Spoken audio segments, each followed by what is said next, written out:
दुनिया में सबसे ज़्यादा रूस, कनाडा, ब्राज़ील, अमेरिका जी। में अत्यधिक पेड़ों की संख्या है। अगर हम शुरुआत करते तो इन देशों में सबसे ज़्यादा वृक्ष हैं, पेड़ हैं, लेकिन भारत में मात्र 35 अरब पेड़ ही बचे हैं।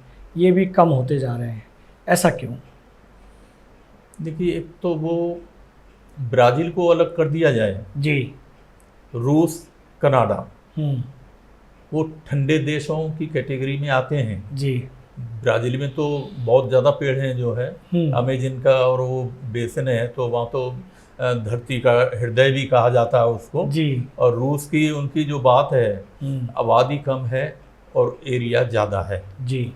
आबादी कम होने से उन्हें ज़्यादा वो ज़रूरत नहीं पड़ती। अच्छा, दूसरा, वो पेड़ पौधों से छेड़छाड़ भी नहीं करते।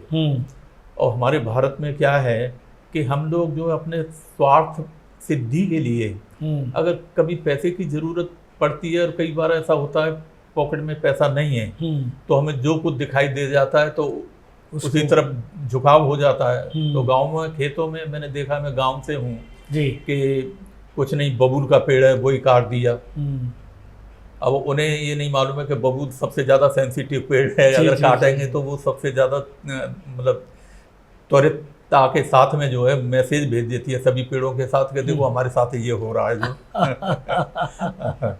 हम आगे बढ़ते हैं कालीचरण जी, जैसा कि बहुत अच्छी जानकारी आप दे रहे हैं। ये जानकारी अगर बेसिक शिक्षा में जोड़ी जाए तो प्रत्येक व्यक्ति जो है जागरूक हो सकता है और अपने जीवन को बचा सकता है, और जीवन की आयु भी लंबी हो सकती है इससे। हम आगे बढ़ते हैं, जैसा कि पेड़ हमें ऑक्सीजन देते हैं और धूल, मिट्टी और शोर को ऑब्जर्व करते हैं।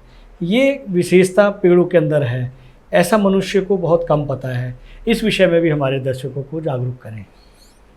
देखिए, धूल को ऑब्जर्व करते हैं क्योंकि पेड़ जो है जी, उनके जीने का, सांस लेने का सहारा जो जमीन के अंदर जल है जी, वो कहीं न कहीं से सोख लेते हैं, नहीं तो पेड़ होगा ही नहीं। जी। तो उससे उसकी हरियाली होगी, और हरियाली होने से वहाँ उसके आसपास शांति होगी, और धूल के कणों को भी जो है, जब घनी छाया हो जाती है, घनीभूत हो जाती है जी, तो आंधी भी आती है तो बहुत सारे कणों को तो वो ऊपर ही जाती है जो है।